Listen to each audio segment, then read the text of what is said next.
Continuamos con el estudio del capítulo número 3 del módulo 1, flujo de datos extremo a extremo.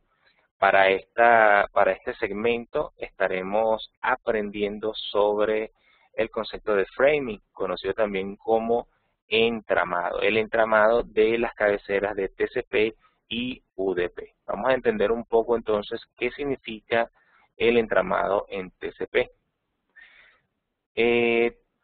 Para ello debemos entender inicialmente el concepto de la trama TCP.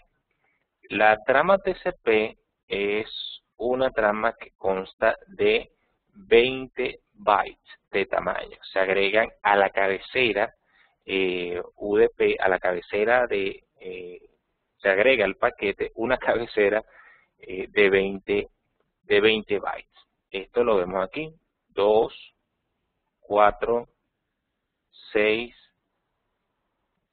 tenemos aquí, 2, 4, 8, 12, aquí tenemos 2 bytes, estos tres campos suman 2 bytes, entonces tenemos 14 bytes, 16 bytes, 18 bytes y 20 bytes. Como vemos, una cabecera de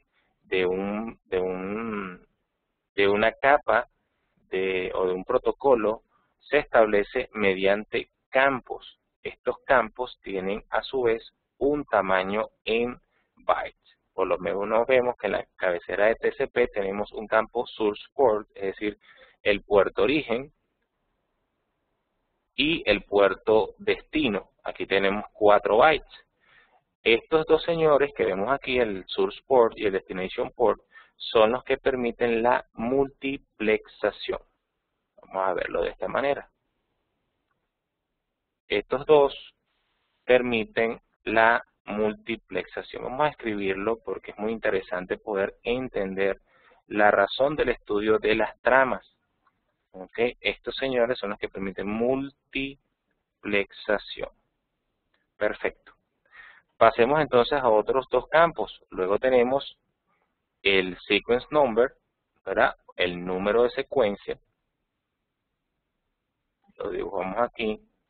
Y tenemos igualmente el valor de reconocimiento o ACK. Estos dos campos, que también tienen unos números de valores en bytes, son los que están a cargo de prácticamente los principales conceptos de comunicación. Ellos están a cargo de la comunicación de 3 vías, es decir, son los que están a cargo de inicializar, mantener y finalizar las comunicaciones. Entonces, vemos lo siguiente, estos campos están a cargo de la comunicación de 3 vías, 3 y 4 vías, porque para cerrar una comunicación se necesitan 4 vías. También están a cargo de la confiabilidad. También están a cargo de la corrección de errores, bueno, que es el mismo concepto de la confiabilidad. Y también están a cargo en estos dos paquetes de poder garantizar los mecanismos de comunicación dinámica, como lo es la ventana deslizante. Estos campos son los que llevan la información y son prácticamente el corazón de TCP. Seguidamente hablaremos de la trama Window Size. Esta trama particularmente tiene la capacidad de informar también, de llevar datos sobre las características de la ventana deslizante. Cuando tenemos un valor dinámico, cuando los dos actores, el emisor y el receptor, determinan que pueden tener o consumir mayor información, la información se registra aquí en este campo. La ventana deslizante depende de mensajes ACK y sequence number para identificarle tanto al emisor como al receptor cuáles son los paquetes que se van a enviar. Los otros valores son importantes, pero para el efecto del CCNA, el entendimiento de cada uno de estos valores, sobre todo el concepto de framing, de entramado, es importante poder entenderlos de esta manera. Otro campo importantísimo que vamos a conocer es el campo data. Este concepto, el campo data, es la información que viene, ¿verdad? O es la data que se lleva en el paquete como tal que va a pasar por la Internet. La data normalmente se mide en un valor, o realmente se mide, no normalmente se mide en un valor que nosotros llamamos MTU, o conocido también como Maximum Transmission Unit. Maximum Transmission Unit. El Maximum Transmission Unit es un valor máximo de 1500 bytes. Y este valor máximo es establecido normalmente por los protocolos de capa 2. Es decir, el tamaño máximo de un paquete de datos que pasa por nuestra red debe ser de 1500 bytes. Si los paquetes son mayores, que normalmente son mayores a 1500 bytes, TCP ofrece un mecanismo de llevar, por ejemplo, si viene un paquete de datos de la capa 7 y entra a TCP y TCP se da cuenta que mide, por ejemplo, mide 3000 bytes, ¿verdad? Que mide 3000 bytes, entonces TCP dice, oye, si el valor mayor que me están diciendo de capa 2 es de 1500 y yo nada más agrego 20 bytes a la trama, entonces yo tengo que hacer algo. Y efectivamente, TCP va a dividir estos paquetes porque TCP dice, bueno, lo máximo que yo puedo dejar pasar son 1460 bytes. Porque si yo le agrego 20, ya son 1480, más los valores que le va a agregar la capa, la cabecera IP, más lo que va a agregar el header y el trailer de la data link lawyer. ¿Ok? Esto es muy importante entenderlo de esta manera, es así como funciona la Internet. Entonces TCP, ese valor de 3000 bytes, lo más seguro lo va a dividir en tres valores en tres paquetes distintos, lo va a segmentar, ¿verdad? En tres paquetes de 1000 bytes cada uno. Esta es la manera como TCP y el entramado de TCP funciona. Ahora, cuando hablamos de entramado, recordemos que estos valores son los mismos que tiene el dispositivo receptor y de allí la importancia de los valores que el dispositivo origen va a escribir en cada uno de ellos. ¿Ok? Normalmente tenemos como el puerto destino, por ejemplo, si un equipo quiere consumir información web, desde el origen, vamos a suponer que tenemos aquí un dispositivo, un computador origen y un computador destino.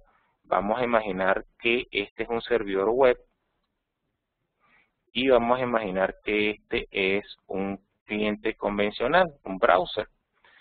Cuando establecemos comunicaciones en la Internet Network, el puerto origen normalmente es por encima de 1024.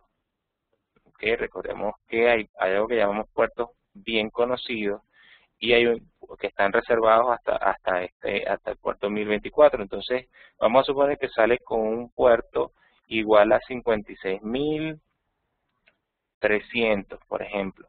Tenemos desde 1024, que sería 1025, hasta 65.535 puertos disponibles para establecer una comunicación desde el origen.